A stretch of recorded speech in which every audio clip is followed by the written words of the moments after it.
Welcome, everybody, to a For Immediate Release interview. I'm Shel Holtz. I'm here with Neville Hobson and our guest today, Stephanie Grober, who is Marketing and Public Relations Director at Horowitz Agency. Stephanie, it is terrific to join you today. Thank you guys very much for having me. Very excited to be here and chat a little bit about what we are calling GEO.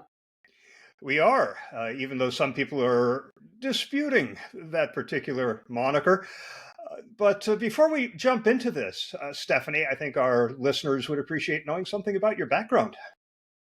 Absolutely. So at Horowitz Agency, we specialize in working with law firms and select individuals. So very much rooted in legal marketing. I've been in professional services marketing for about 6 years now, and I've been a marketer for my entire career across several different industries. So I was fortunate to be able to continue honing my craft, focusing on communications, and now communications, marketing, and PR for law firms and leading attorneys. And what got you into studying this field of AI and generative engine optimization? Well, it's a very exciting time for communications professionals. Um, when you are talking about AI and generative engine optimization, you're going to hear the words authority and credibility, right? And authority and credibility are core principles of public relations. So that right there should signal, wow, this sounds like a PR play. And so as research has come out, and we're learning more about generative engine optimization and essentially the AI overviews that are populated when somebody puts a search term into a search engine. We're finding that the AI is creating a brief summary using sources from the internet. And what are those sources? Well, a lot of them are authoritative sources from top publications where you may have a PR professional working with you to get you quoted. So it all circles back to PR. It makes it a very exciting time for PR professionals, those who have already engaged the services of PR consultants or may have PR services happening in-house are a little bit ahead of the curve right now because they're already going to be appearing in the authoritative sources that AI likes. Great. That's a very good overview. We talked about this topic, actually, Shel and I did, as you know, Stephanie, in the regular episode of this podcast, where we looked at this, thinking about this interview, this conversation we're going to have with you. And in fact, it made me think today, early today, my time in the UK, I was watching a video by Danny Sullivan, who, as a name you'll know, he was a big deal search engine, Land magazine he was a founder of. He works at Google now. But he was giving a presentation at WordCamp in Portland just last week about SEO. And it was actually about SEO and GEO was how he pitched it. I was intrigued because he talked about essentially they're the same thing. And I thought, well, that's not my understanding of it, unless I got it wrong. But that's really what Shel and I talked about the other day. Although, to be fair, he did talk about what the most effective thing to do isn't to argue about or worry about acronyms or initialisms or whatever. It's about building trust, creating clear and credible content, putting it where your communities already are. I thought, God, did he listen to our episode? Or maybe, but of course that was last week, not the other day. But he did get me thinking about this. Is GEO an evolution of SEO? Is it the same thing by another name? We talked about this, and that's not what we figured out. What's your take on that? Well, I loved what Shel said in the episode from earlier this week that there is no magic bullet, right? Necessarily. That is the approach I take to marketing. And I'm working in very traditional industries, professional services, often B2B, highly regulated spaces. So understanding that, which informs our approach to marketing and may be different than a direct to consumer play, for example. Some brands have a much younger demographic audience, B2C needs, while we are, working with highly distinguished attorneys, professionals in a very traditional space. But I agree with Shel. There may not be a magic bullet here. And as for the distinction between SEO and GEO, I do see GEO as complementary to SEO. You could say that it's an evolution. I wouldn't say that they are exactly the same thing, but they are very parallel to each other. I think that if you have successfully been employing SEO strategies as a part of your overall marketing efforts, then you are probably ahead of the curve as far as GEO. And that would be because you've been consistently adding optimized content to your website. You know which keywords you want to appear in search. You may have been structuring your content in smart ways that already are answering questions. And that would be all on your own website, right? But now when we're talking GEO, we're talking about getting that content out to external sources and reinforcing many of the same things. So SEO, you could say it's about keywords. GEO is about credibility, but the LLMs, they still have to learn. So those keywords are going to be important for them, even in your external sources. And overall, what we're looking for with GEO is mentions and visibility, whether it's you as an individual or your brand. One of those magic bullets that people have jumped on in the last few weeks is some research that found that Reddit is the source of a lot of the content that is turning up in AI results. And Professor Malik, just a couple of days ago, Ethan Malik at the Wharton School, said essentially, nope. He said what they did was look at how often the sites come up with it, in the answers at least once in the web search function of some AI agents when they do a web search for more information in response to a keyword search. He points out that the company searched for a bunch of keywords using Google AI mode and ChatGPT web search and Perplexity, and then said they measured how many times those sites were included in the reply. That doesn't necessarily mean that if you're doing research or if you're just in one of the LLMs doing your job, that Reddit or Quora, for that matter, will be the dominant source of the information that you get. And yet this chart is everywhere and everybody's talking about it. I confess, I went to our leadership in the organization I work and I said, we need to be in Reddit. And now it appears I was just chasing a shiny object or a magic bullet. How do you stay on top of what is working in this generative EO space? So, as a marketer, you always have to think about which channels make the most sense for your brand or your individual brand, whoever you're representing. Like I said, we work in legal with law firms, so Reddit is not exactly the space. There are some very famous attorneys who've done Ask Me Anythings on Reddit, and I'm sure that is helping them. I do believe that user generated content sites are coming up in GEO AI overviews simply because of how the content is structured in a very human questioning way, but it's not going to be the right place for everybody. So when we take a look at that at Horowitz Agency as PR professionals working with law firms or other business professionals, there's some other interesting stats I think that stood out. So Muckrack put out a great report recently, also analyzing which sites are read by AI. And I believe it was almost 30% of the sources are journalistic outlets with prominence and attention paid to outlets like Reuters, AP, Axios, for example. So those are sort of your tier one media. So that strategy you can employ for your credibility. If you don't think that Reddit is the right place for you, okay, then let's go after the tier one media. Now, I will caveat that by saying niche outlets are also very important to AI. So don't think that you have to be an AP or Reuters. If you ask a niche question, it is very likely that the AI is going to read a niche or trade press outlet. So those are very valuable as well. But overall, journalistic sources are a very valuable way to start appearing in GEO results.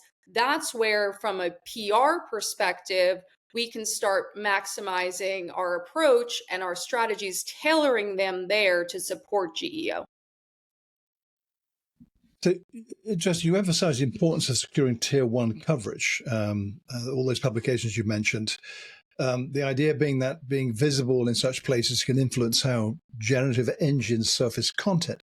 But coverage like that takes time, doesn't it? And it isn't always immediate.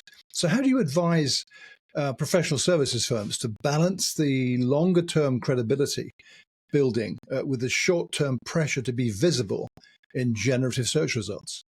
Absolutely. It does not happen overnight. That's something we tell our clients, and probably any PR professional or communications professional in-house is going to share with stakeholders. We don't wake up, decide to do PR and land a New York Times article the next day. So the best approach today is to make sure that as part of your overall marketing plan, PR is included and you have a comprehensive PR approach. Hopefully you already have that, but if you don't have that and you're thinking, I want to make sure that we're doing GEO right, don't neglect PR. There's a few parts of the PR process. First one is just having your sources become media trained and responsive. And again, that takes time to be comfortable speaking to the press, to identify what they want to comment on, to give good sound bites. That all takes some practice. So somebody who's just starting out in PR might not be comfortable if, the Wall Street Journal calls them on day one and they're like, this is my first rodeo. So you want to have some practice working with smaller outlets. Again, working with those trade publications, which are still going to be very valuable. So we don't only want to prioritize tier one, but just having a variety of PR opportunities, seeing what works best, that's something that takes some time. So if you're not already doing that as part of your PR strategies, the time to start is now. It's all going to benefit your GEO. And then another key part of this is making sure the messaging is consistent. And that is down to the way you are cited in the press, for example. So, as one example that comes to mind is if you're somebody who is always referred to in the press as a celebrity criminal defense attorney over and over, that's going to train the LLMs. When somebody is searching for a celebrity criminal defense attorney, you're going to come up in that AI overview because the reporters have referred to you that way in interviews. So how you present yourself to the media and how they cite you is important. It's important to be consistent. And then, of course, what you're saying in each opportunity matters too. But I think down to the way that you are cited is very key. I've got just a quick follow-up on that tier one element before we kind of move on from that. But I'm just curious, actually, Stephanie, because you mentioned earlier the names of a couple of the new media, if I can call that, people like Axios. Isn't the landscape evolving so fast, generally speaking, the media landscape, that trying to kind of give labels or pigeonhole a media property as this is tier one, and it's based on those old definitions back from print media days, I suspect. We've got, Axios is one of the new ones, but there are any number of I've never heard of you type of outlet by influencers, quote unquote, who have hundreds of thousands, if not millions of followers. And I'm wondering, Shel and I have talked quite a bit about nano influencers and others who are kind of disrupting the traditional ways in which things are structured. So where does this fit in that case? And probably the example you gave is someone brand new to PR, just starting out, suddenly is immersed in all this. Right. How do you deal with this in this changing environment? So the media landscape has changed drastically. Reporters in newsrooms, there's been mass layoffs. What I think is interesting about GEO is, as we're saying, GEO is so important. Journalists are struggling. Newsrooms are letting people go. They're restructuring at the same time. So how does GEO exist without journalism? And I hope that it demonstrates the need and necessity of great journalism. They can't exist without each other, because otherwise, what has authority? What do we trust, right, to build a response from the AI? So, like you said, Neville, the landscape is changing. There's new outlets every day. That continues to happen to myself and my team. We're constantly discovering new outlets. There's journalists who have left major newsrooms, who have started their own newsletters. They're on Substack. They're podcasting.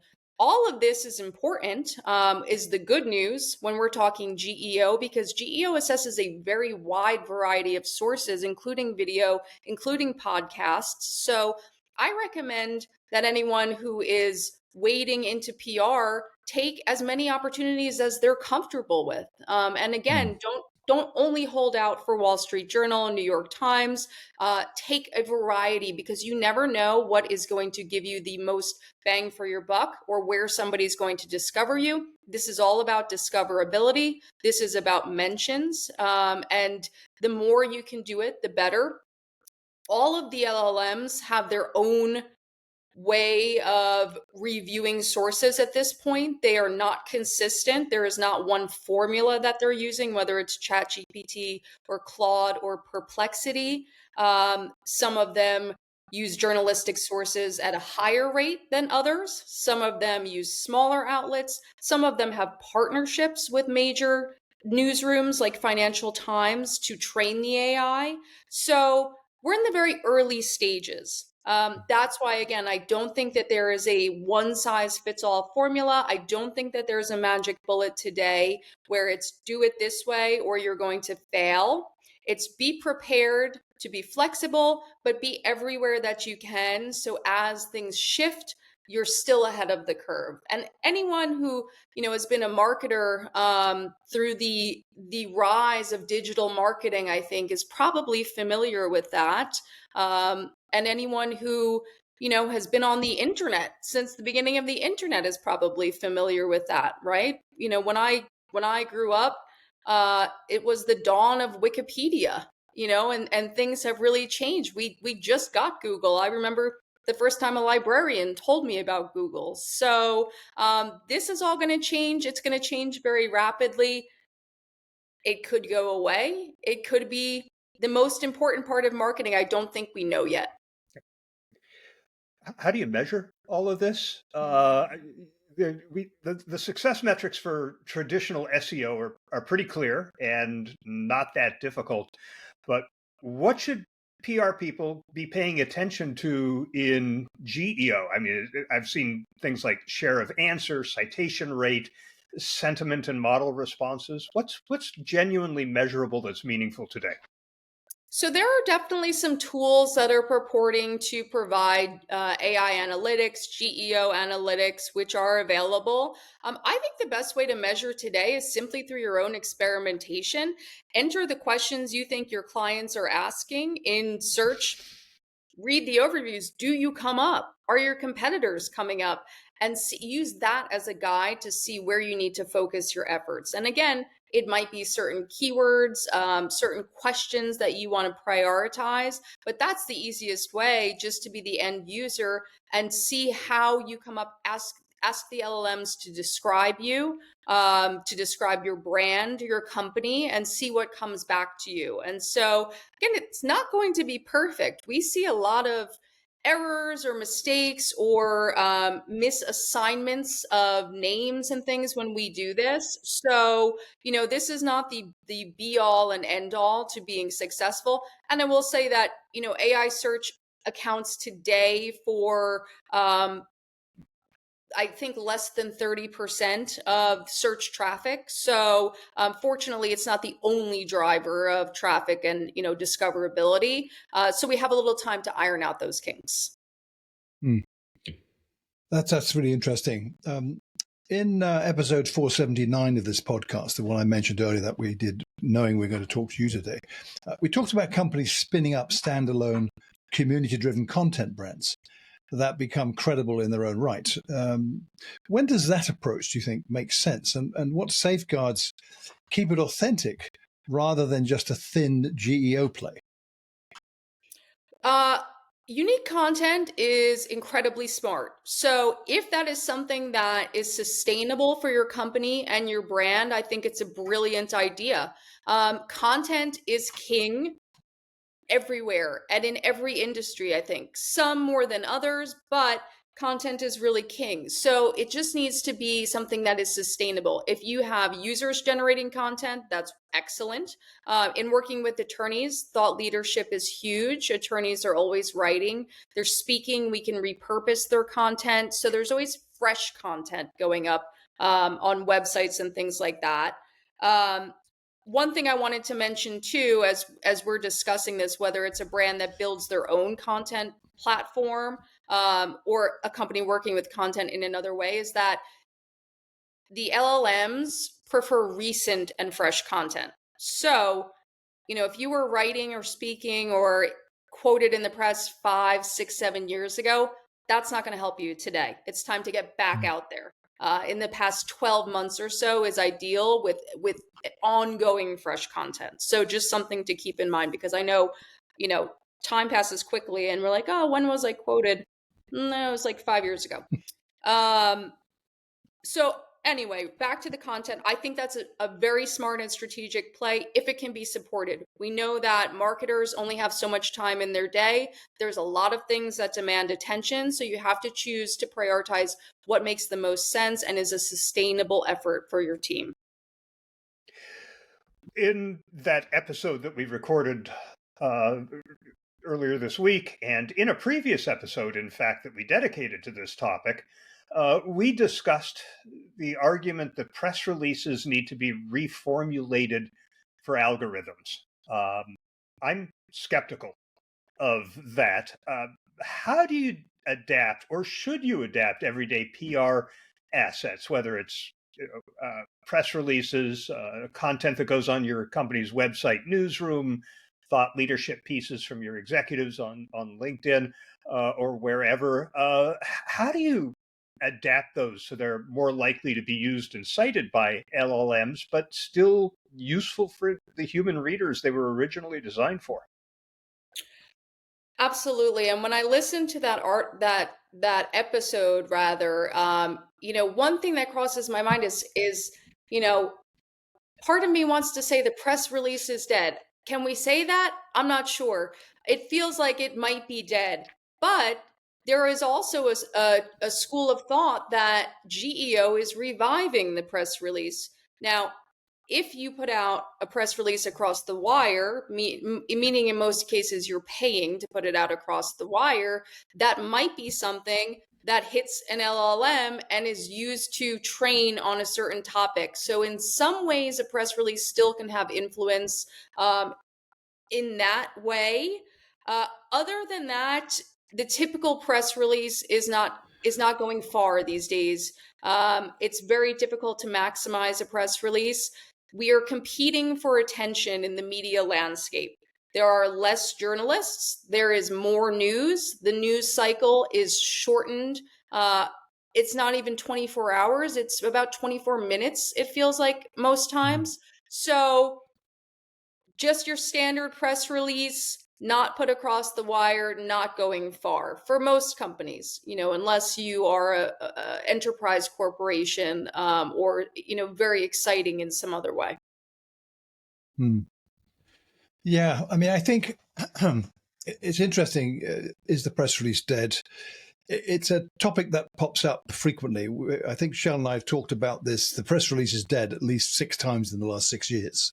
By the way, I do like to remind people that for compliance purposes in the US, they still have some value, regulatory compliance. Yes. Yeah, I'm sure that's the same here in the UK too, although it may not be specifically a press release, a device you need to have as a compliance record. But I mean, it's a thorny question, because I see people commenting on this here and there on social networks, particularly now and again, that A, yes, it is dead, and B, no, it's not. But this notion of repurposing press releases to take into account the audience change, i.e. it's not people, it's the algorithm. I'm not using the word machine. I see people talk about it's the machines. It's not the machines, it's the algorithm, right? So I think that is a credible view. Disagree with you there, Shel. I think that is something that we are seeing that you need to prepare your content to publish it online with two audiences in mind, which are the humans and the algorithms. And the example Shel mentioned that we discussed specifically in an episode was somebody who had thought this through with some really good visual explainers on the differences between them. They made a lot of sense to me, I have to say. But is it going to be like the press release, the social media press release from 2006 to 2010, that was a template of the things you should include for social media to take advantage of? It generated quite a lot of excitement, a lot of buzz, a lot of hype, and ultimately just kind of faded away. It didn't really, attract a lot of attention. Is this likely to be the same case, I wonder? So I think this is important, this change, along with all the other things that we've been discussing. And I just wonder where this is going to fit. If people are going to be creating press releases where the prime audience they're thinking of is an algorithm, where does that fit into the picture? Well, there's the algorithm, there's the machines, but ultimately humans are still engaging with the content, right? So if the AI is going to feed it back to us, it has to appeal to the human audience. So I think that there's only so many differences between them. I personally have not seen a huge variation in the style of a great press release myself. And I think most communications professionals, I hope that most of them have a great sense of what it takes to have a really effective press release. I would say, again, in the industries that I've worked in, that's not changed very much, regardless of whatever flashy marketing terms and strategies are, in use at the time. But as far as getting it to hit the LLMs, the algorithm, it has to address the human at the end user who has a question and is seeking information, and it has to answer that question. Yeah, that's interesting, because one of the very first arguments that I heard about what you need to do for your brand or your content to show up in the LLM results is to get away from saying what and get more into saying how, more explanations, more details. This leads me to believe that content marketing is probably a strong contributor to what LLMs get trained on. I'm thinking of the great content marketing that comes out of Microsoft, where they'll have a lengthy feature, but it contains some short videos. It contains some short audio clips. It has infographics and photos and text, and it's all there in that format so that whoever wants to use it can just grab that audio file and maybe use it in a radio broadcast, or just grab that video clip and use it in a TV news report. Does that make sense? Should we be focused more on content marketing and less on more traditional forms of communication? I think so. And I think how we are content marketing is important. So the variety, the structuring of your content, exploring some Q&A type pieces is a great idea. And hopefully folks are already doing this because of SEO, right? It shouldn't be such a surprise where your headings and the structuring of your content pieces were important. We see that in journalistic content too, right? There's headings, because news outlets want their articles to come up in search rankings as well. So this shouldn't be groundbreaking to anybody, but think about variety in your content. Think about making sure it's answering questions. Play with the format. Use various types of multimedia to support your content. I think that is absolutely a sound approach today. So I've got a question about, you mentioned it actually, AI overviews earlier on in this conversation. Quite a simple question, really. Less and less people are clicking through. They're going to get their search results and using Google, and they'll have then a summary on the right-hand side of the screen. And that gives them all they need, and they do not proceed any further. What impact is that having, do you think, and will continue to have on search generally, and how you measure search, whether it's GEO or SEO? How big of a concern should that be, that people are not clicking through? And by the way, I've seen some reports in the last few days, which I haven't bookmarked, frankly, but they're talking about, this is not what's happening. People are clicking through. That doesn't seem to fit what I see. I don't know, respectable search results being produced, or data being produced showing that is not the case. What's your thought on that, Stephanie? I think it's so early still that we don't know yet, right? Because AI, GEO, generative engine optimization, the generative search results still make up a very low percentage of the overall engagement with our search engines. What I did see some reports of is that the click-throughs may not be to a brand's homepage anymore, but some of their internal blog pages or specific content pages. So I think it's smart to make sure that those are optimized. And again, it comes back to the content marketing that we were just talking about. Mm-hmm. Folks might land somewhere else now in your website environment. I think it varies very much brand to brand, company to company, depends on what type of answer the end user was seeking. And then again, we have to think, is everybody trusting AI? Personally today, I don't fully trust the answers AI is giving me. I'm always going to go back and research them. Now, that might change individual to individual, generation to generation, but it's not perfect yet. So, Mm-hmm. I don't think we're at a place where somebody is just going to solely get their questions answered by AI and go about their day. Maybe we will get there and we will see a real sea change in the way web traffic works. But I don't think this is going to completely break the system. And I don't think it's going to end search traffic as we know it. And, if folks are answering a question where they need something, they're still going to have to click through to get it. AI can't procure something for you. Perhaps it can answer a question, but most likely you're going to want to click through to read further and do your own research if the AI is just producing relevant sources for you. Your agency, Horowitz Agency, has to deal with an additional wrinkle with all of this, given the nature of the market sectors that you serve, law firms, financial services. Accuracy and compliance really aren't negotiable in those industries. So how do you balance making content citable for AI while staying inside the lines on confidentiality disclaimers and regulatory restrictions?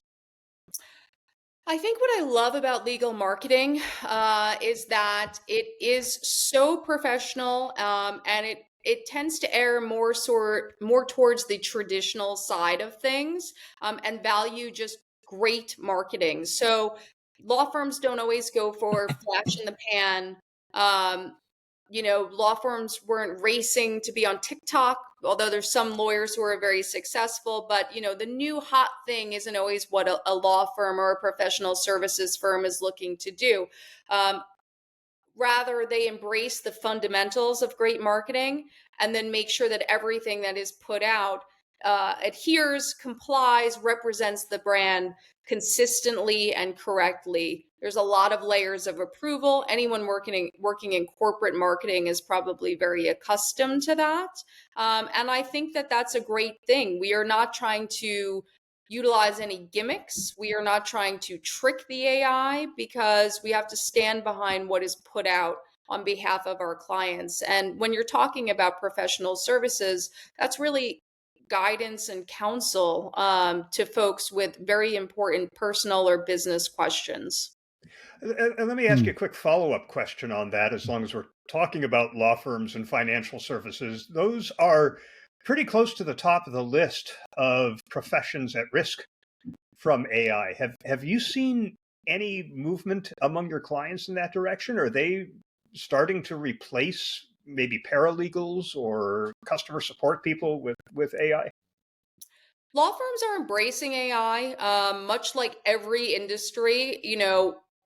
industry agnostic. I think companies are embracing AI. They're spending a lot of money on, ways to incorporate AI into their processes. But I think it's too early to say if any humans have been replaced. So what I get this sense from some major law firms is that they, at the very lowest levels, are taking away some of the hours of intensive research that might need to be done. But then they are prioritizing the value giving advice that their professionals can provide. So it might not take as many billable hours on research, but you might get more value in the conversation with your attorney or advisor. Of course, marketers are using AI in very interesting ways. But again, it's not perfect. So I think it's still very early stages. Certainly, it's not replacing anyone in these industries yet today. And we'll see if we get to a point where it will. Now, the same can be said for communications professionals. Is AI going to take our jobs?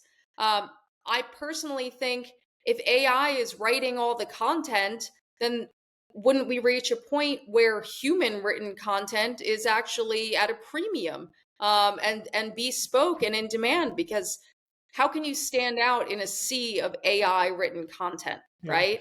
That doesn't sound appealing at all. I mean, that's not what I want to read. So,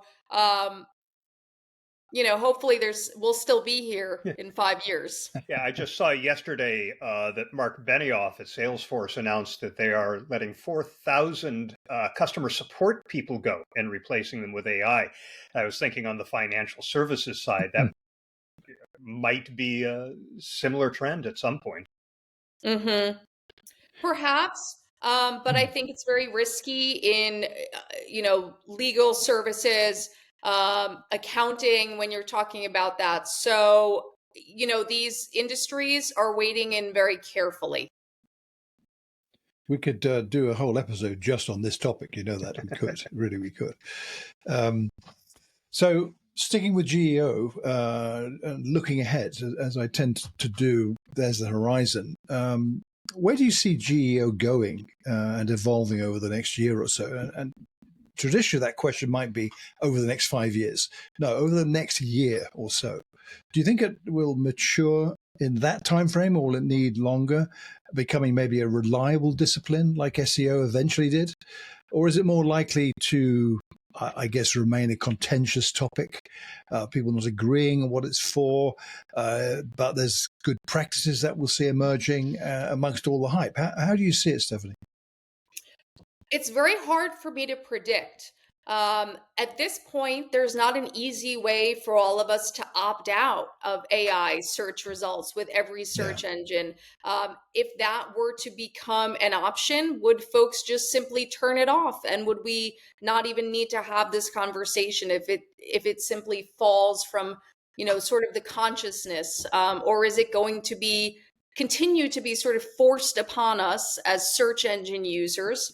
Of course, there was the Google antitrust case decision this week where, they're keeping Chrome, and Gemini is going to be feeding us its results. So I don't see that going anywhere. In the next year, I will be watching to see if AI search gets smarter and gets more accurate, and how our clients or those I work with appear in the search. So it will be sort of testing for us. Of course, we'll be looking out for more case studies of it leading to work. Anecdotally, there are folks in legal who are saying, yes, I've gotten clients from ChatGPT searches, which is great. I personally know that there are some attorneys I've worked with in corporate law, for example, who, after a great streak of appearing in outlets like Wall Street Journal, CFO.com, AI will tell me about them if I say, who is a great M&A attorney in Los Angeles? That's what I want to see. That's what I'll be looking for in the next year. I can't say that definitively we're going to see a sweeping change more than that. In the episode that we recorded earlier this week, I mentioned that I had read an article about, I think it was a LinkedIn article from somebody who said he had tripled the volume of output in order to have more content out there that could be hoovered up by the models in the hopes that the volume would lead to more visibility in results. I'm not sure that's the answer, but certainly budgets aren't keeping up with volume. The point was made that this individual did not get more budget to help create all that content. So if your firm were hired by a communications leader and asked you to adjust their content strategy for GEO, what process changes would you recommend, say, over the first 90 days? Absolutely. Great question. One thing I wanted to mention too, when we're talking about important content right now, is rankings, reviews. So whether it's professional rankings for an individual or best of lists, I would make sure that a client is incorporating those into their strategy. Because what better way to train an LLM than by appearing on a best of list from the last 6 to 8 months, right? That's exactly what you want to come up for, most likely in a search. We do probably over 500 nominations for our clients each year. So that is always a part of our strategy, but very important. I'd be looking at online reviews, whether for a company, it could be your Google My Business reviews, it could be Yelp, Facebook, wherever you might get reviewed, in whatever way you might get reviewed. And then making sure that the client is out there, mentioned and visible. Again, each month, fresh mentions in journalistic outlets, whether they are prestige media or trade press, they still have value. Multimedia, getting them on video, getting them in podcasts anywhere we can. And then from a content strategy, as a marketer, hopefully at this point you are repurposing, but use AI and let it help you repurpose. There's so many tips and tricks that marketers can use when it comes to AI, and that includes taking what you already have and making it new, repurposing it into different formats to make your job a little bit easier. So that today is one of the biggest benefits of having AI available to us as a tool to make content production easier. You make a good case for that, Stephanie. That's exactly what I say to people. If you don't use it or you're skeptical, this is one thing you could do. You'll benefit from doing this. That's been great, this conversation. I think we've reached the point now for that famous question Shel mentioned at the very, very beginning, which is, what didn't we ask you that you really wish we had? I think a great question would be, what is going to be the greatest impact that AI has on PR, public relations, and communication? I think those industries are still inherently human. I think they are relationship driven. I don't think that we're ever going to take humans out of the equation. So even as we are working to boost GEO results, doing public relations, getting media mentions, we're working with people. You have a PR professional, you have a client source, you have a journalist who's a person, and that is still very valuable. AI can't do that for us. It's relationship driven. So make sure people are doing your PR, not AI. What about, though, to kind of add to that, that's a topic Shel and I have talked about a few times on the podcast during this year.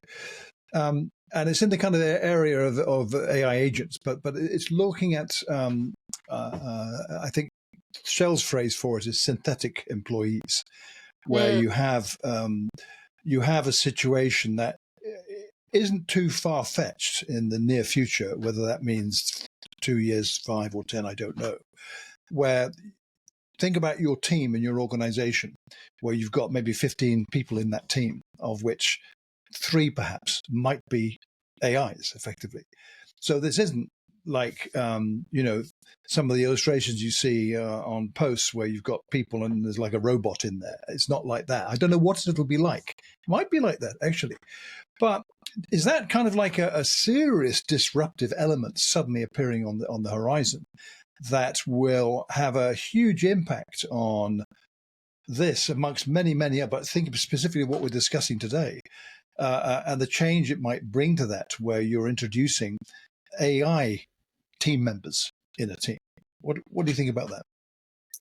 I think that there are tasks AI can do well, but when it comes down to communications, strategic thinking, most of us don't like it.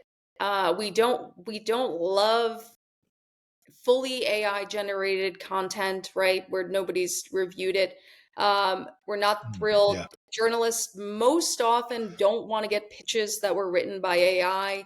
They Outlets don't want to receive articles that were written by AI. So, we pitch bylined articles for clients all the time. A lot of newsrooms now have a disclaimer that we may reject your piece if we think it's written by AI.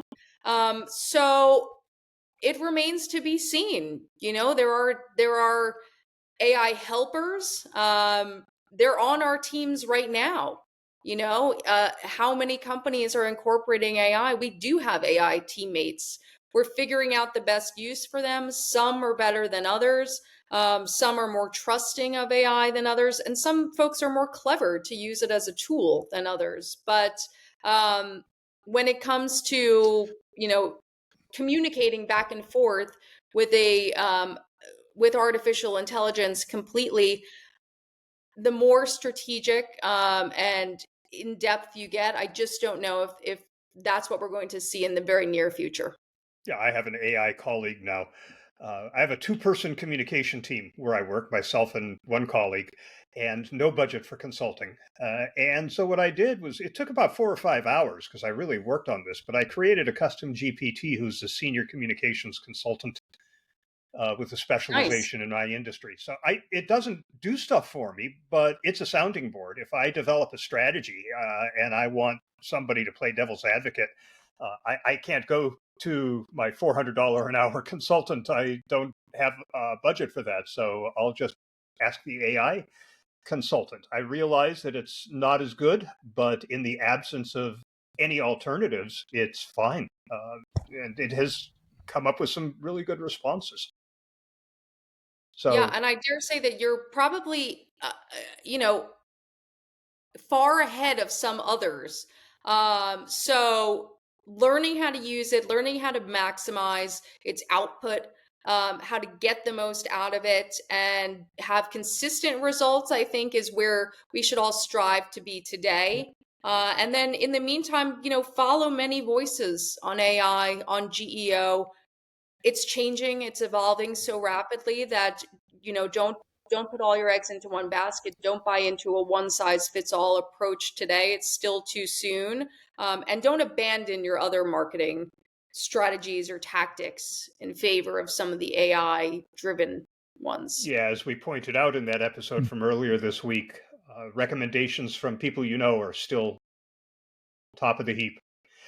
Stephanie, this has been great. We really appreciate your taking the time to talk with us today. How can our listeners find you and maybe read some of what you share online?